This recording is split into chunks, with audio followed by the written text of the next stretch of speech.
when you're telling the judges court orders are papers or they will not obey court orders, they're sitting and you're seeking orders from them. So how are they supposed to interpret it? Isn't it an oxymoron? When you see a judiciary that seems to be under some control somewhere, you start questioning. We have very powerful governors, but they don't use their offices to serve the people. If you are not shameful to do what you are doing, why should we protect you? I'm human. Everybody's human. So when you're told, kuja tuongee, I mean, you'd be a fool to say, staki kuongea today. Conversations have to be had, you know? People in leadership should only go into leadership if they are ready and willing to change the lot of the people. The Situation Room, Kenya's biggest conversation. Mature, intelligent talk every morning. Spice up yourself.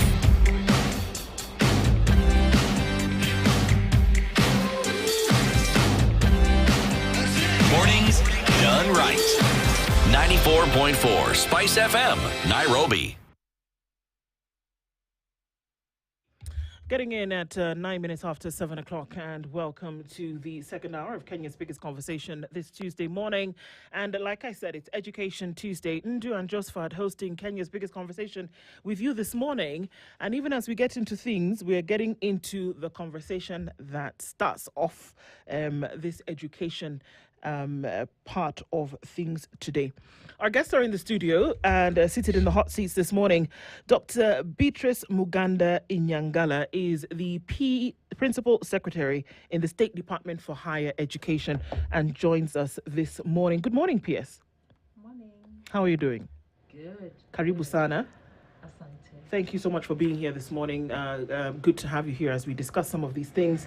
Professor Daniel Mugende Njiro is the chairman of the Vice Chancellor's Committee, also joining us this morning. Good morning, sir. Morning to you. Karibu sana. Thank you very much. You're welcome to Kenya's biggest conversation, even as we get into a number of things this morning. Thank you.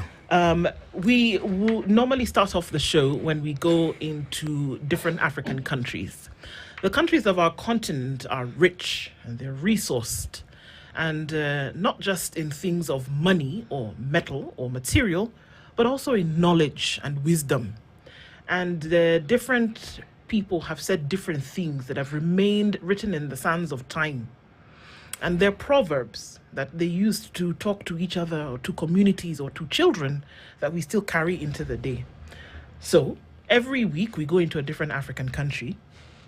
This week we are in the country of Benin, as we would say for pronunciation in French, otherwise known as Benin.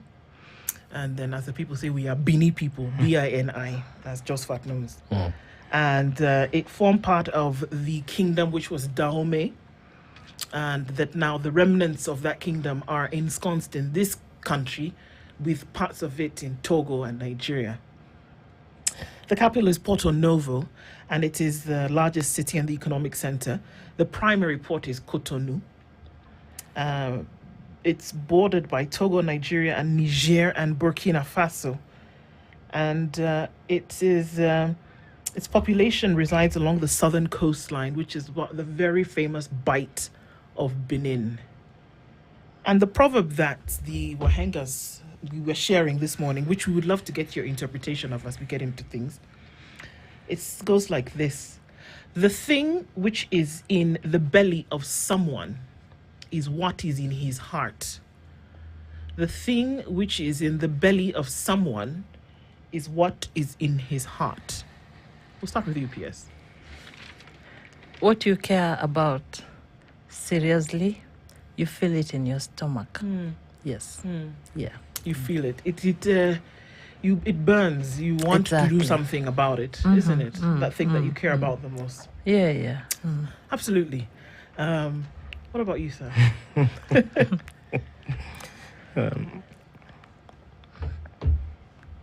I think it's what you have the passion for is really what you go out to get. And as we know, the belly or the stomach is very important. If somebody is hungry, then they can do anything. Yes. and that's it. So I think that's what that proverbs talks to and talks about. Yeah, thank you. Absolutely. The beauty with adult education is that every answer is always correct. And by virtue and by virtue of the fact that you have an opinion because you have your own brain, then you are not wrong. Absolutely. As we get into this conversation this morning, we're in September.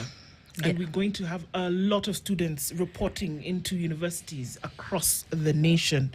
And one of the things that's going to be a top mind is, okay, higher education and how are we going to fund this?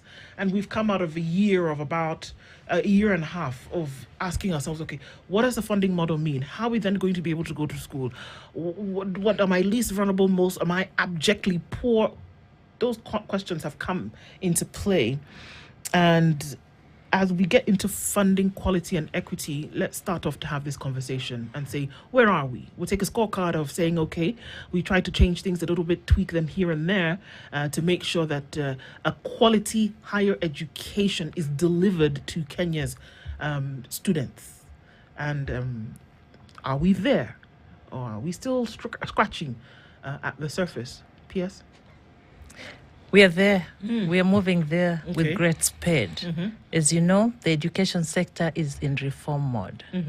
And so we've started all this reform, starting with the curriculum, the competency-based education that's going to go all the way to the universities, because we're moving beyond just knowledge to what students can do with this knowledge. So if a child in a family has studied business education, it's not just about the knowledge, but they can sit with their parents who are mamambogas and help them develop a business plan. So that's what we mean by quality education. You get a skill, and that skill enables the student to do something in and outside school, something that makes a difference in their lives, in the lives of others, and in this great nation. Yes. Prof, as you sit on the Vice Chancellor's Committee, you have seen, you have heard, there have been issues when it comes to funding model. There have been issues as to whether HELB is enough. There have been issues as to how we're going to get this cycle of things moving. From your perspective, what does the outlook appear to be? The outlook is good, and I don't think it could have been any better. I think we are in a time that, as the PS has said, the things are changing, education is changing. I think also the funding space is also changing. And really at the university with the new funding model for us is a game changer. And I want to say that, yes, challenges, money challenges will always be there. But I think what the government has done is to ensure that the universities that have perennially and been underfunded, because when we are in the DUC, mode of funding the universities, we realize that we will never be able to get enough resources to keep the universities running. But with the new funding model, which we are calling the student-centered model, we have seen funds now flowing into the universities. And the first cycle, that was 2023, 2024, when we started this funding model, hitherto we're only receiving about 41, 42 billion Kenya shillings into the universities. But within the first cycle, we moved that figure to about 81 billion. And indeed, as a result, then many of the universities that were either too technically insolvent, we've been able to pull ourselves out of that hole, and we are now strongly on the path of sustainability and financial prudence. So therefore, we feel that the new funding model is a game changer. Yes, we'll continue to require more funds, but the trajectory is that with the new funding model, then all the universities, even those that were technically insolvent in another 2 years or so, we should be out of that hole. We should all be doing well as far as financing is concerned. And interesting, Prof, because for far too long, the conversation when it comes to universities and relation with the government, it dwells into funding, and we talk about resources. But a lot of us Kenyans are wondering today, is the unit cost of education known to either the policy formulators or the government itself? Because as you say, we've advanced from 41 to 80 something billion, so resources are flowing to the universities, but still they are not sufficient. If we don't have a target in mind where we know to run 1 university or 10 universities and per student, this is the unit cost of education, then it becomes difficult to budget. Is the unit cost of education known in this country? If I could come in, because I'm the planner here. Yes, we know the unit cost of education. And it varies from program to program. Because some programs will require more in terms of teaching and learning materials, reagents, equipment, space than others. Some will require more lecturers, more technical support than others. So that's why the cost of programs will vary from program to program. That is the unit cost of educating a single student, putting into consideration what it takes to cost all this input. And so it will vary from, let's say, 121,000 all the way up to around 447,000. That's the unit cost of educating a student. But what is important is that this cost is shared between government and parents and households and students.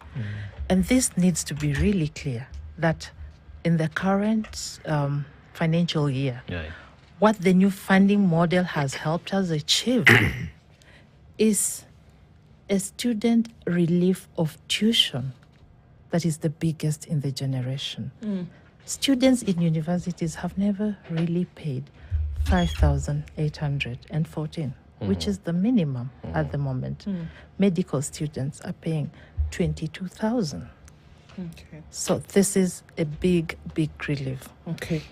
Can I get an understanding of how this model works? Not that who gets what, but essentially, if I make an application to university, right? Yeah. And then I fill out the metrics that are required from the Ministry of Education at that level, there's a certain amount of money that will then be accorded to me.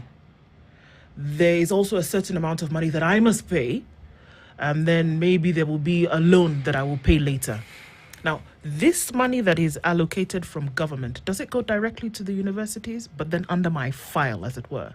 It goes directly to university, or how does that work exactly? Yes, it goes directly to the universities. Okay. In fact, amounts that are disbursed on scholarships and loans, that is a government commitment to the universities. Goes to university. Yes.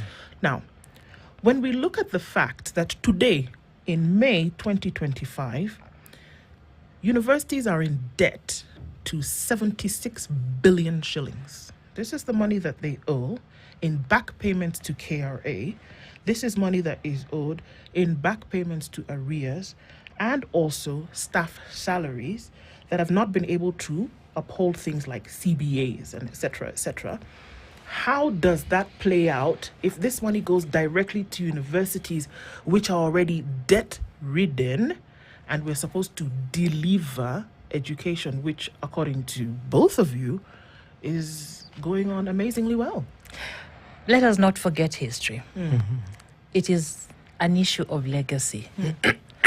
These debts have been haunting universities for a long period of time. And so we come in, we find pending bills, we design a model that increases the flow of funds to universities. We also work with universities on 3 pillars: strengthening governance and leadership, because efficiency and prudence in use of resources is just as critical as the money that's coming to the universities. We work with universities on diversifying funding streams so that they can also augment what comes in from the exchequer.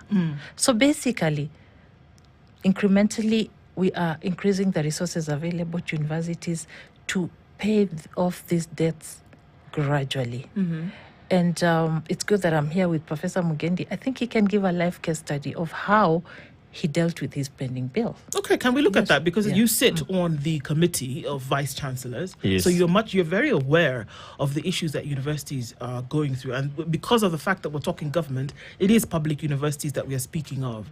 So how can we say and give education at the higher level a clean bill of health when we have close to 100 billion shillings of debt across universities? How can we do that? Thank you. I think, as the PS are saying, we need to look at history. And as I said earlier on, the former way of funding the universities through using differentiated unit cost or capitation rather was not sustainable, and that's why then many of the universities found themselves accumulating these debts to the amounts that you've mentioned. But the new funding model, when it kicked in, then many of us were able to pull out and we were able to pay whatever we were owing. For example, if I give example of University of Embu, by that time I had a pending bill of about 172 million that I was owing the lecturers in form of salary arrears. Because of what you mentioned, the CMBAs, because then when we signed the new CMBA and there was no corresponding money or funds to pay, we were not able to pay. So we accumulated those arrears for 2 years. And you see, if then the new funding model did not kick in, up to now we'll still be accumulating and the figure will be growing. But in 2 years, I had an pending bill of about 142 million, which with the coming of the new funding model, then we were able as the University of Embu to clear that. And as of now, even if you talk to any lecturer or any staff worker from University of Embu, we owe them nothing. They have been paid all their arrears. And on top of that, also, we also under a building that had almost installed, that we have started in 2018. Again, with the new funding model, the funds that came in, we were able to unlock and we've been able to complete. So what I'm trying to say is that, yes, we still might look at the pending bills and say that it's there, but what is happening is that we have actually been able to pull and reduce that pending bill. Otherwise, by now it will even be over 100 billion.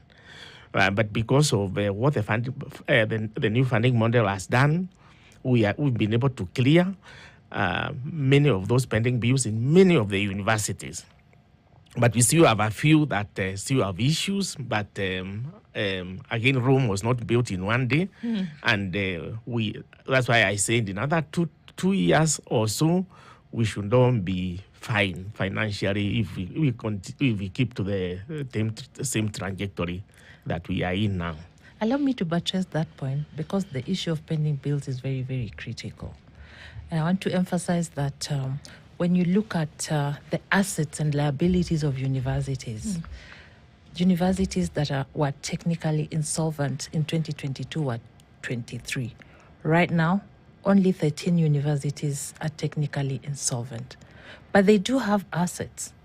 And so part of the solution is working to optimize the idle assets of these universities in the process of diversification of funding streams. And this is on course.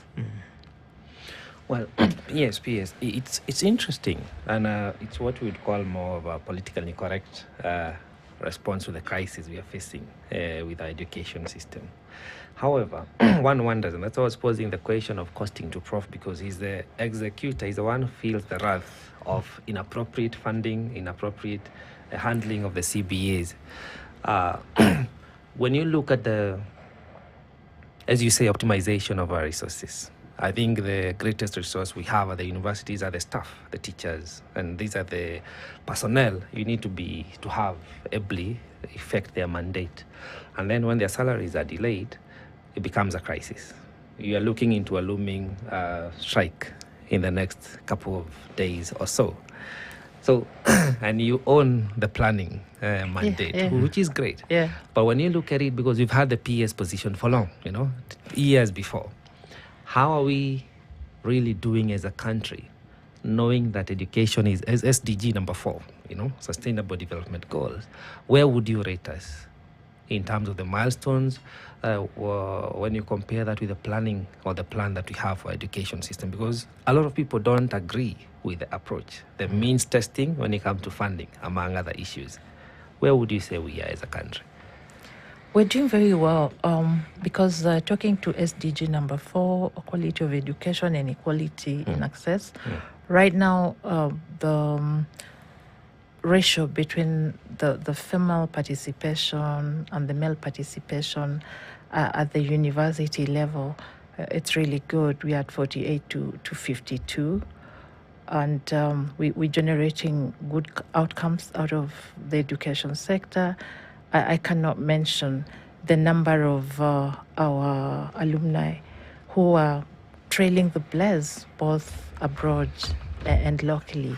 We have innovations that are coming out of our universities that are in the process of commercialization. University of Kabianga research through that university just unearthed an enzyme that dehares, leather, and we can then produce leather using organic products. We're looking at University of Embu here. They have produced crack fox cement and many others. Now, these are not going to come out of universities that are not meeting the bar. And so we're in a good place. Yes. Okay. We talk about alternate sources of funding from the HELB, the folks at HELB, to the universities fund. These guys are always crunching the numbers, and they've told us that they never have enough. There's never enough to do everything that is required at that level for everybody at the same time. I'm interested, what are these, because according to PS, they're already getting into places where alternate sources of funding are coming through. What are some of these alternate sources that are bringing about significant funding so that if the exchequer one day delays, that universities don't come grinding to a halt? A good question. Thank you.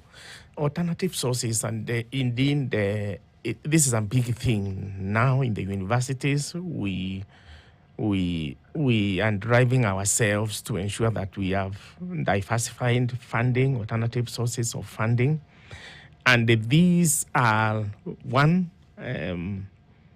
partnerships and grants, research grants. So we encouraging each university to make sure that we're able to tap into that.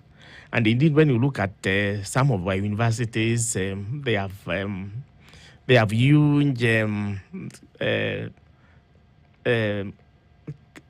the capital outlay there is huge. For example, you talk of University of Nairobi. When you look at the research funds, sometimes it can be as high as 5 billion in a year. Those monies that come in, what do they go to specifically? 5 billion shillings a year is a pretty sum of money. Yes. What do they go to ensure that, for example, that there's money coming to the universities, money to students? How does that work? How that works is that for every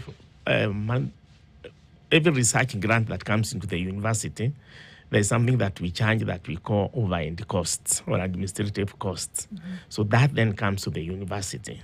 So the more of these funds that come, then they help the universities to be able then to remain liquid. Do they though? Because these universities are not liquid. Do they? If we're looking at 5 billion shillings, even if you were to take 10% of 5 billion shillings and say, you charge that as an overhead, do we see that in the last, let's even say 2 years gone by, if that kind of money is coming into universities in terms of research grants, surely if we take if we take a billion, take a $500 million shillings, wouldn't we see or feel the effect of $500 million shillings towards debt, for example, where University of Nairobi is in debt of 13.2 billion shillings, and a grant came of 5 billion, and I take 10 billion of it, at least I would see a dent in that, wouldn't I? Yes, and actually it's doing a lot. That's to a large extent is what is helping to keep the University of Nairobi afloat. And not only the University of Nairobi, but also the other bigger universities, Moi, Injaton.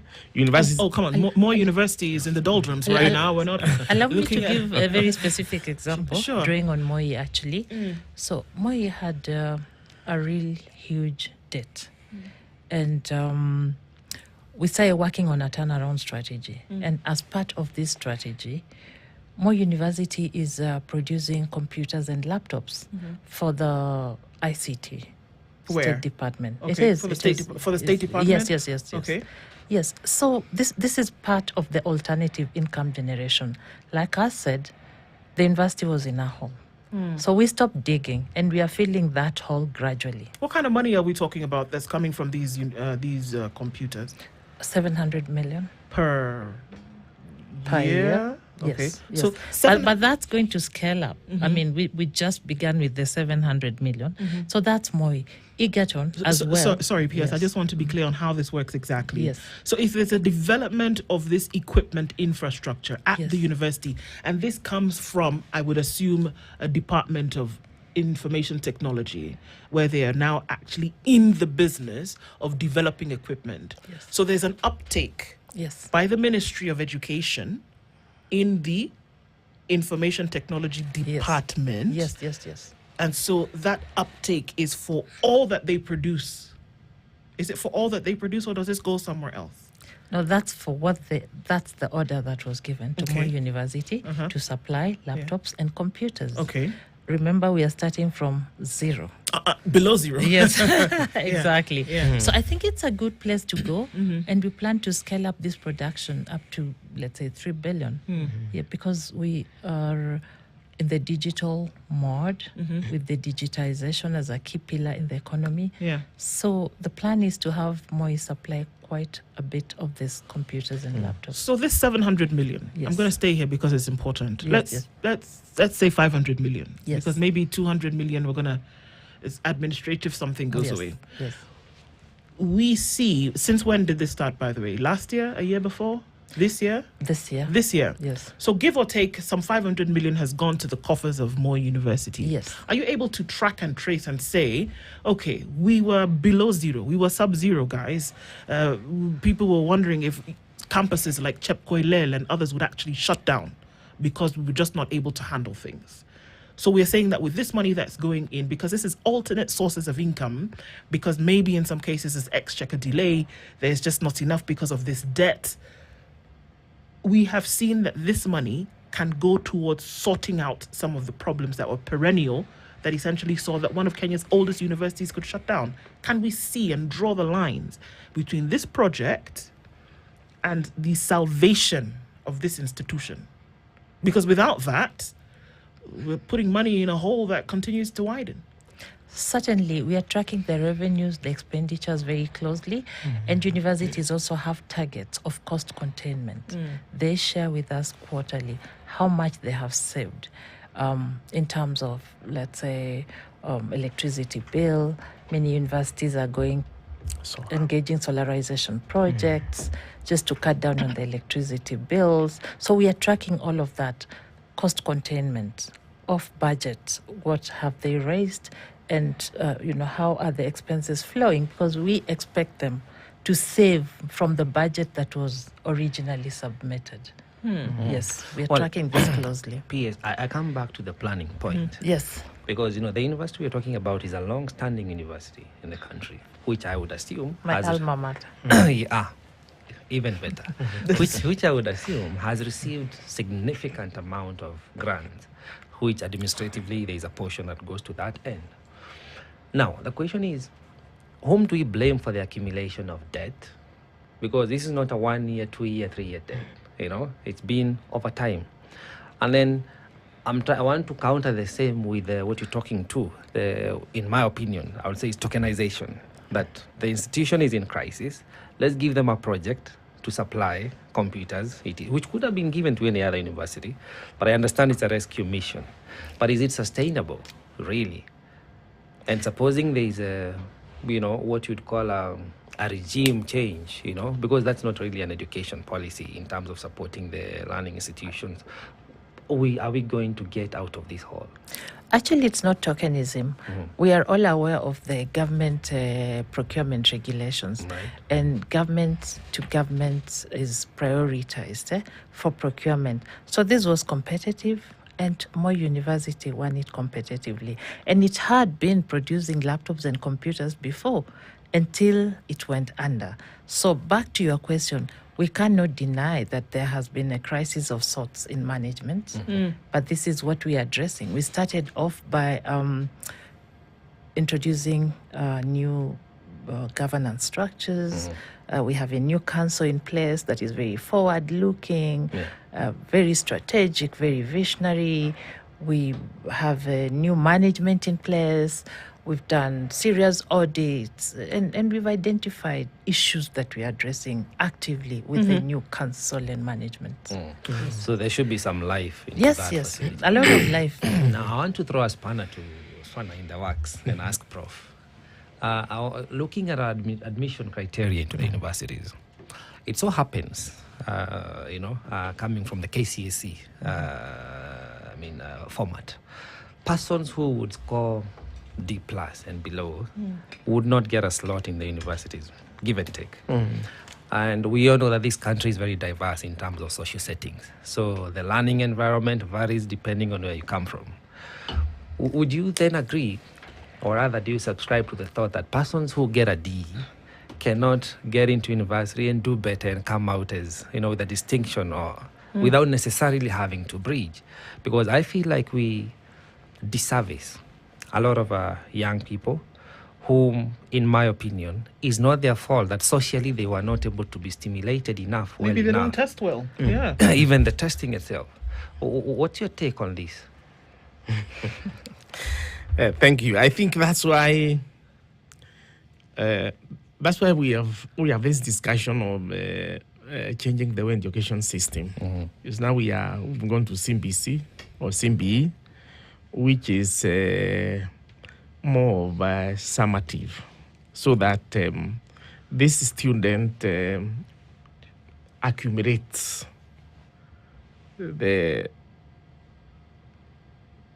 what would take him or her to say whether they have passed or they have not passed. So this the only system whereby it is a one-off. And that time when you woke up to go and do that exam, you could even have been sick. And therefore, the results then the results will come out the way they will. Yes. And therefore, you end up with an D or something. It doesn't mean that you are poor. And as you've said, also circumstances. Right. But now with the accumulating all that the student has been doing over the years helps to bridge that gap. But however, we have also changed the way now we ingrained and the way we look at students. We've changed that approach altogether. And somebody now with even an E or an D can be able to proceed and all the way and become a university professor if they want to. But can they get into university right now with the way the system is?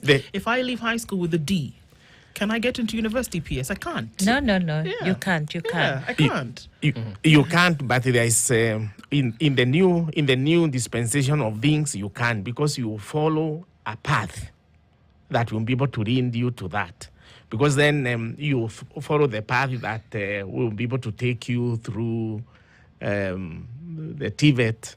You take what then D is around to take, but you used to have a ceiling. Yes. We will say that somebody with an D, you can only go up to this far. But now we've opened it up. Yeah. Well, But the truth is, and universities... I would want to stick with the Prof for a minute. I agree there is a pathway you can take. You can go to TVET, you can bridge and all that. But you see, that happens at a cost. Cost of resources and cost of time to the family and the child themselves. So as Ndui is asking, will we get to a point, perhaps progressively, whereby even if I do get an E, I can still go to university? Because if you appreciate that getting an E is not a mark of intelligence per se, that there is still potential for this student to learn, shouldn't they have an opportunity at least to get into university, pick up the course they want, and then continue with the grading? What is wrong with somebody going to university and getting a U for grading? Must one get a distinction or thereabout? If somebody goes to university, enters the university having scored an E in high school, I would imagine they'll be able to study through the curriculum and then they'll still graduate at whatever grade. What do you think about that, Prof? Yes, I agree with you on one point, but you also have to look at in every stage there must be some shifts. Okay. You must be able to shift and they say, this from here, we only want to take this, from here, we want to take this. So and that's the essence. That doesn't mean that those who fall on the science are not good enough. Okay. But, sorry, Prof, but I think that's the issue. Yes. That have we actually made the shift? Yes, we have. And I'll give you an example. Because we talk about the CBE, and we started off this conversation where both of you said that we have a foundation now that is going to take us to a higher education place and things are going to be better. But you know what? The reality on the ground? That teachers are still teaching students to pass exams. And I'm not saying this because I imagine it to be. I am the mother of a grade 6 pupil who is about to sit his KEPSEA at the end of October. And what were we told last week? We have now finished the syllabus. Now we need to focus so that we can pass this exam. You see the mentality? We're not talking about summative learning. We're not talking about wholesome learning. We need to pass an exam so that you can be placed properly in grade 7. Do you see the mentality of teaching? The mentality of learning. We can talk about CBE until we are blue in the face, and for us Africans, that's a bit difficult, but we can talk about it until we're there. But the truth of the matter is that we are still on that learn to pass. And even in the review, again, I'm speaking from an experience. I'm not talking about what somebody else said. And if we're going to use that as a segment, then we can take it and make it applicable to everything else. That even when we do review in class, because one would imagine, and I'm going to be a little bit long-winded with this so that you can understand what I'm saying, that even when we talk about a review in class, when we do a continuous assessment, and we come back and we say, did we all understand? Yes, teacher. Did anybody, how many people got it right? In a class of 40, guess what? If 20 put up their hands, that teacher is not going to review that question. And we're talking about a wholesome education that's going to take us to university where, according to you, Prof, everybody will then be able to have part of it. But we're not. We are still heavily vested on the exam mechanism, whereby if you don't pass an exam, you're doomed to fail. So we can talk about how CBE has come and has been monumental in a shift towards a higher education, but we are still stuck on passing exams, even in this CBE. How are we going to get rid of that? That's the truth on the ground. I'm telling you, PS, if you didn't know, that's what's going on. Thank you for sharing that case study. But recently we were in Narok, Elimu Mashinani, and we also had other case studies that were very inspiring. So yes, we are talking about change management, and there'll be mixed results as you journey on this path of change management. But what are we doing as a ministry? We are addressing this through pedagogical reform. We are addressing teachers through the science and art of teaching, so that the focus will eventually shift from just being exam-based to really building the skills. And allow me to give an example that is always very profound for me. How do we build skills? If you are teaching a student the qualities of a good leader, this can be dictated, crammed, and reproduced in an exam. But what we are putting our teachers through pedagogically is to tell them, get an example. Let the students identify an example of a leader. And then you analyze that leader, the leadership skills, what the leader has been able to do.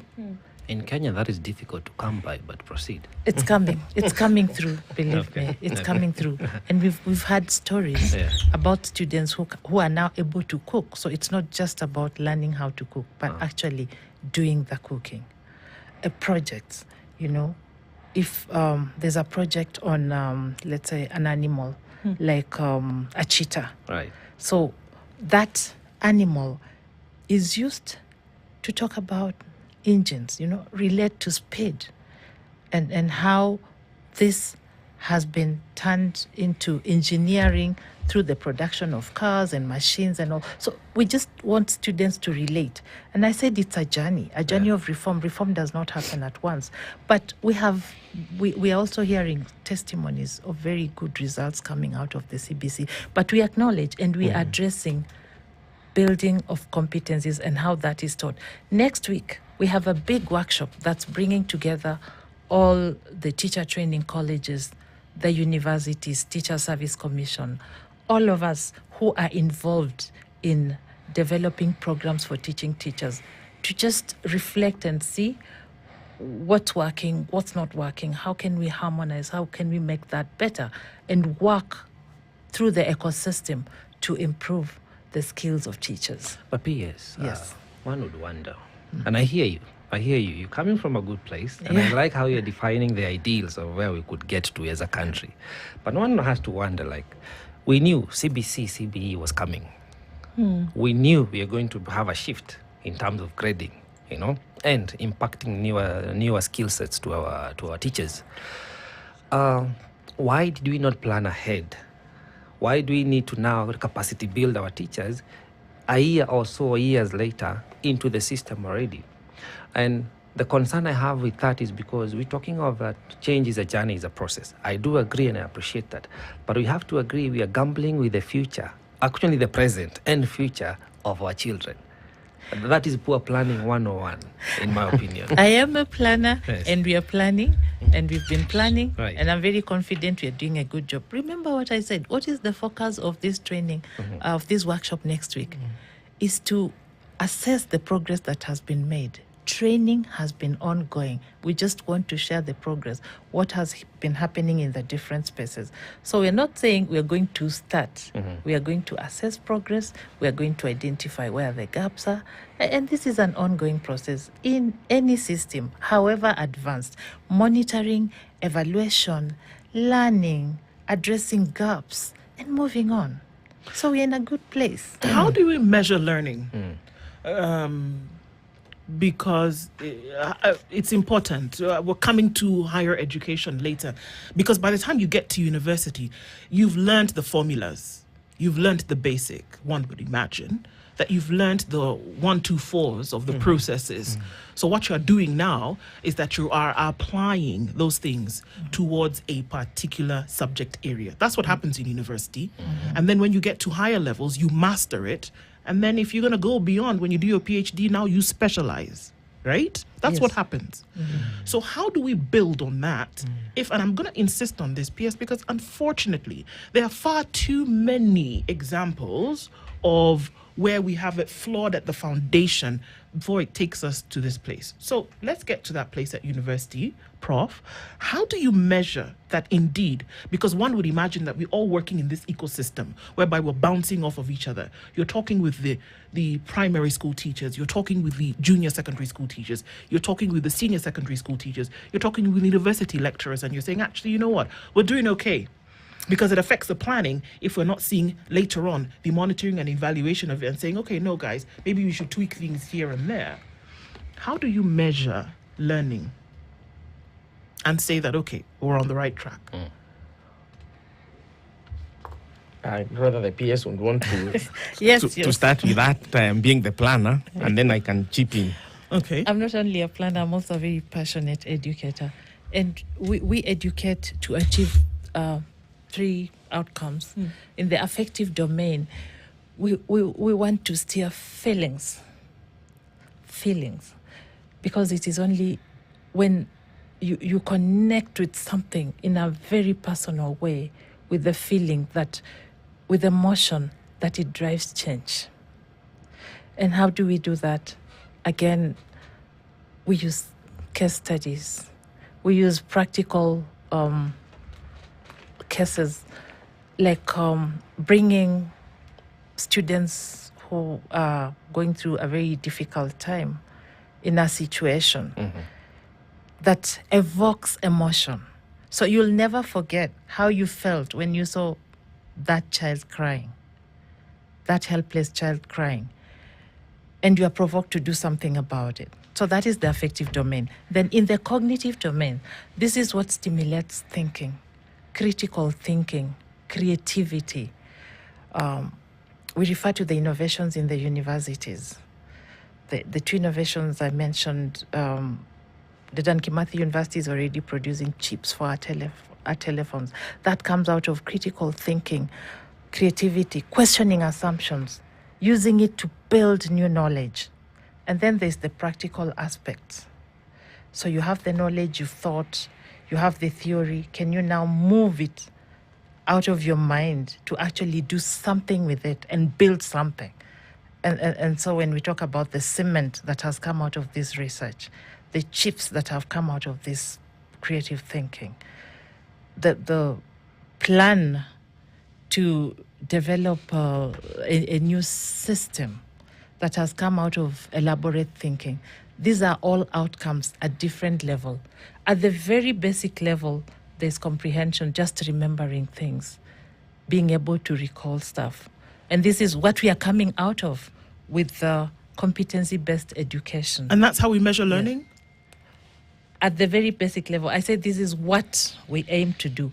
But in the end, what comes out is the graduate and the competencies the graduate has that enable them to get jobs.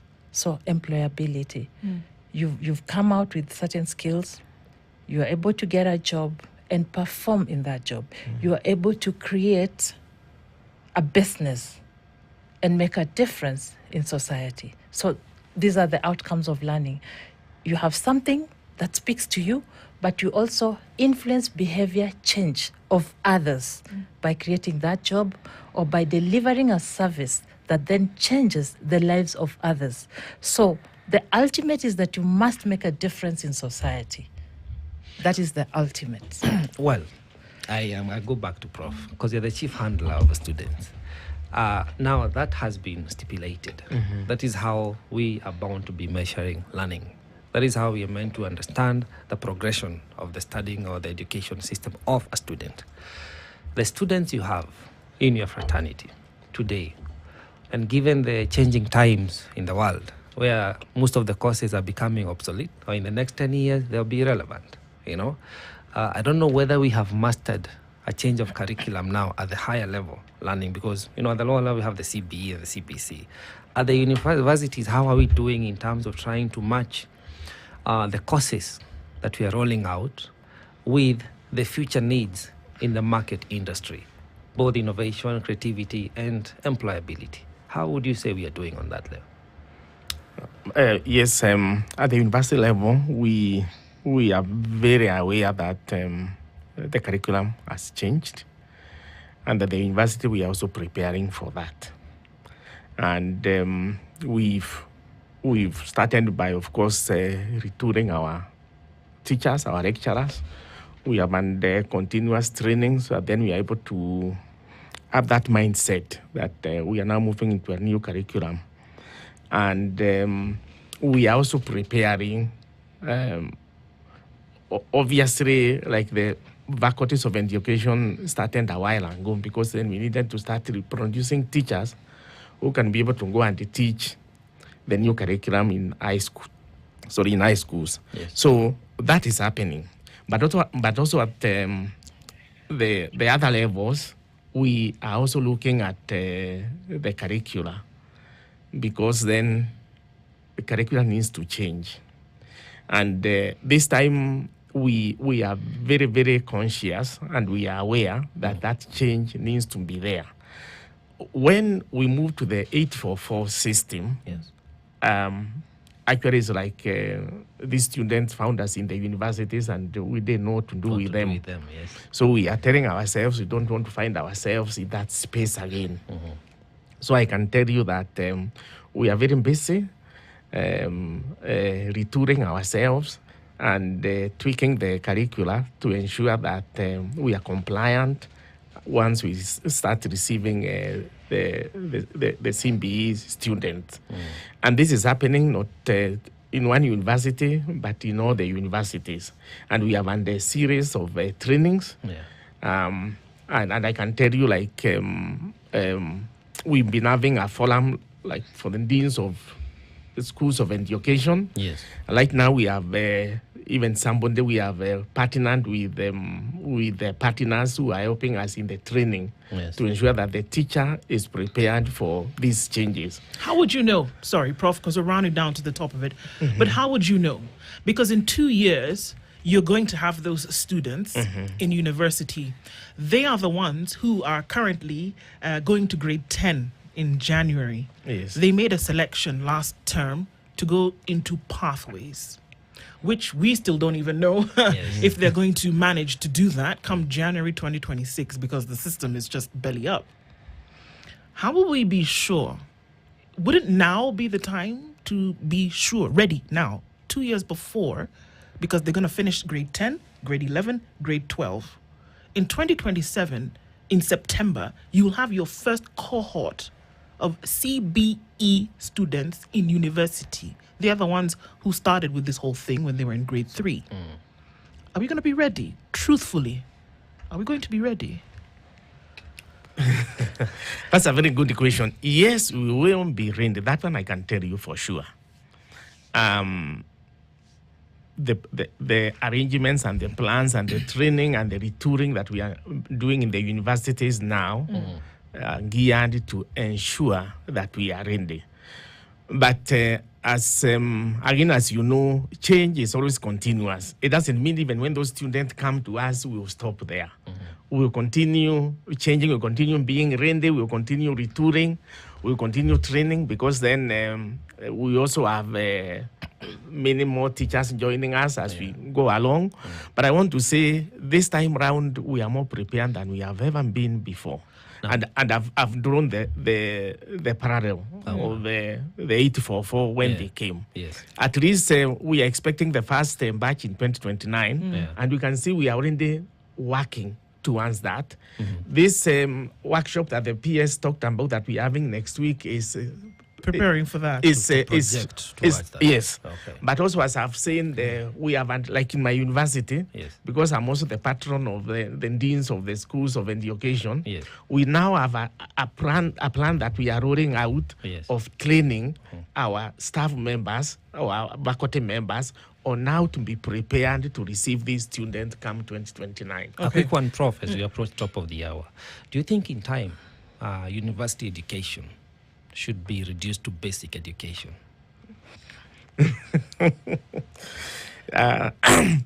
Then that's why we have basic, and that's why we have higher education. Because then, basic... I don't know whether that question is philosophical. Or No, it's actually practical, because I'm looking at developing the human capital. Human resource. And Kenya rates very high. We're either between number 4 or 7 in Africa, depending on whom you talk to. And the only way to continue sustaining that momentum of a human resource population that is well developed is by improving our education system and allowing our people to develop more critical thinking and acquire skill sets. So if we have a scenario whereby we have a greater opportunity, according to SDG 4, for most people in Kenya to go to university, that's such that a stone throw will drop and you can hit a person in a degree in 5-10 years. I think that will give us a better resource and allow me to step in. I know, because we are seconds, our time is gone. Yes, allow me to step in. So we are very conscious that the different levels of education have different purposes. For basic, it is just to be able to function in society. And for the higher level, it's to drive economic development and social transformation. Access without quality is a false promise. Quality without access is a broken promise. We will deliver both. And let me just finalize by saying we are looking to integrating technology across all the disciplines, all the domains of education. Whether it is music, we need modern technology. Teaching and learning, we need modern technology. In agriculture, in finance, in commerce, in medicine, it's all about robotics, AI. And as we look towards the future and curriculum review, curriculum redesign, we shall be integrating technologies to match and be globally competitive. A conversation that leaves us on a bit of a cliffhanger because it can't really ever end. Dr. Beatrice Muganda Inyangala is the Principal Secretary in the State Department of Higher Education. Professor Daniel Mugendi Jiro, Chairperson of the Vice Chancellor's Committee, thank you for joining part of this conversation this morning. Asante Sana at 8:03. Thank you. Thank you for spicing our morning. Start your day.